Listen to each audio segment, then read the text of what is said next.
नमस्कार, news page देख रहे हैं। यहाँ पर मैं हूँ आपके साथ अक्षता रावत। आज बात करेंगे उत्तराखंड कांग्रेस की, जो सत्ता का वनवास खत्म करके सत्ता में वापसी की कोशिश में है।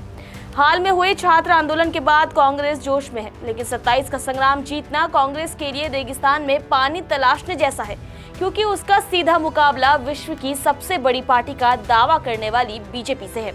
कांग्रेस के तेवर और कलेवर पिछले कुछ दिनों से बदले बदले नजर आ रहे हैं। सेंसिटिव मुद्दों पर कांग्रेस जहां पहले बिना प्लानिंग के हल्ला बोल देती थी, वहीं कांग्रेस अब प्लानिंग के साथ काम कर रही है, खासकर उन मुद्दों पर जो सीधे जनता से जुड़े हुए हैं, जैसे पेपर लीक, युवाओं के रोजगार की मांग को लेकर प्रदर्शन, बद्रीनाथ चढ़ावा चोरी मामला या फिर बीजेपी नेताओं की बयानबाजी का सोशल मीडिया के जरिए जवाब देना। इन सब में कांग्रेस रणनीति के तहत काम कर रही है और इसके साथ गैर जरूरी बयानबाजी से भी परहेज कर रही है। इसके साथ ही बड़े मुद्दों पर पार्टी के तमाम नेता एकजुट भी नजर आए, जो पहले कम दिखाई देता था। वहीं हर छोटे बड़े मुद्दे पर कांग्रेस सड़क पर उतर रही है और जनता से खुद को सीधे कनेक्ट करने की कोशिश भी तेज हो गई है। कांग्रेस जनता के मुद्दों के सहारे 2027 का संग्राम जीतने की जुगत में है, इसीलिए पूरी प्लानिंग के साथ हर कदम रखा जा रहा है। जहाँ जहाँ पैर पड़े संतन के, तहाँ तहाँ बंटाधार। सहकारिता विभाग, चिकित्सा विभाग और उच्च शिक्षा विभाग की अपार असफलता और बंटाधार करने के बाद अब संतों ने टेक्निकल शिक्षा में आकर वहां भी बंटाधार कर दिया। आज टेक्निकल यूनिवर्सिटी का पेपर लीक हो गया उत्तराखंड में और छात्रों की उम्मीदें एक बार फिर धराशायी हुई। इससे पहले उच्च शिक्षा विभाग का क्या हाल किया, स्वास्थ्य विभाग का क्या हाल किया, सहकारिता विभाग का क्या हाल किया, ये उत्तराखंड की जनता से छुपा हुआ नहीं है। मैं उत्तराखंड में टेक्निकल यूनिवर्सिटी के इस लीक हुए पेपर के लिए सीधे तौर पर उस विभाग के मंत्री को जवाबदेह ठहराता हूं और मुख्यमंत्री धामी जी से मांग करता हूं कि इस पेपर लीक की गहन जांच की जाए। जिस इंस्टीट्यूशन से ये पेपर लीक हुआ, उस इंस्टीट्यूशन के इस विभाग के मंत्री के साथ हुए बातचीतों के ब्यौरे, उनके कॉल रिकॉर्ड्स खंगाले जाएं, तलब किए जाए। एक स्पेशल एसआईटी जांच बैठे जो इस पूरे मामले को पब्लिक के सामने रखे।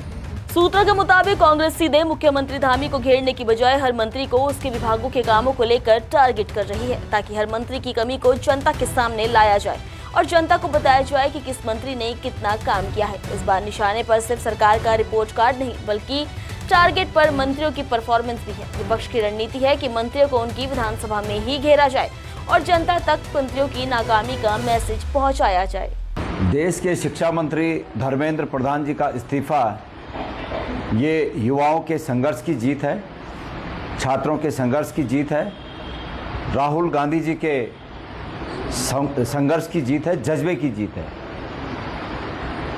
ये इस्तीफा बहुत पहले हो जाता है तो निश्चित रूप में इतने छात्रों की जो उन्होंने आत्महत्या की, इतने छात्रों की जिंदगियां बच जाती। ये इस्तीफा अगर पहले हो जाता है तो जंतर मंतर पर जिस प्रकार से पूरे देश से छात्र और लोग जगह जगह से गए, उनका ये प्रयास, उनका ये समय, उनका ये सभी सामर्थ्य जाया नहीं होती। और संवेदनशील सरकार का ये काम होता है कि वो देश की नब्ज को समझे, लोगों की भावनाओं की कद्र करे और तद अनुरूप निर्णय ले।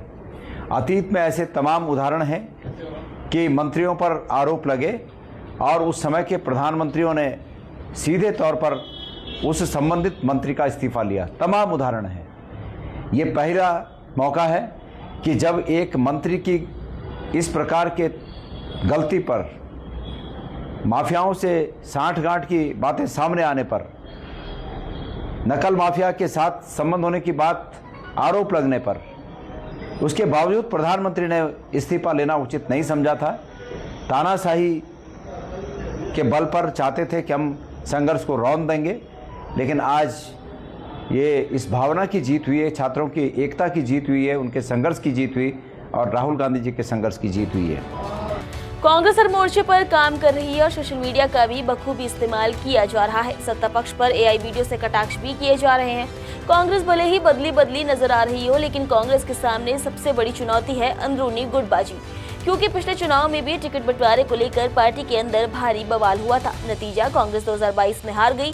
ऐसे में कांग्रेस को एकजुटता आखिर तक दिखानी होगी, क्योंकि कांग्रेस के सामने मजबूत बीजेपी है जो हर मोर्चे पर एक्टिव और एकजुट है, और विपक्ष के खिलाफ हर छोटे मुद्दे को भुनाने में बीजेपी को महारत हासिल है। ऐसे में 2027 का संग्राम कांग्रेस के लिए आसान नहीं है, बल्कि पहाड़ जैसा मुश्किल है। 10 साल से सत्ता से दूर कांग्रेस अब किसी भी हालत में सरकार चाहती है। पार्टी के अंदर भी इस बात पर सहमति बन चुकी है कि आपसी लड़ाई से कुछ हासिल नहीं होगा। हालांकि एक बड़ी बात ये भी है कि अभी हरीश रावत खराब स्वास्थ्य के चलते उत्तराखंड से बाहर है, लिहाजा अब ये भी देखना दिलचस्प होगा कि जब हरीश रावत की वापसी होती है तो क्या तब भी कांग्रेस इसी मोड में दिखती है या फिर हरदा की एंट्री कांग्रेस की रणनीति को बदल देती है। इस पर आपकी क्या राय है, कमेंट्स में जरूर बताएं और देखते रहिए न्यूज़ पेज।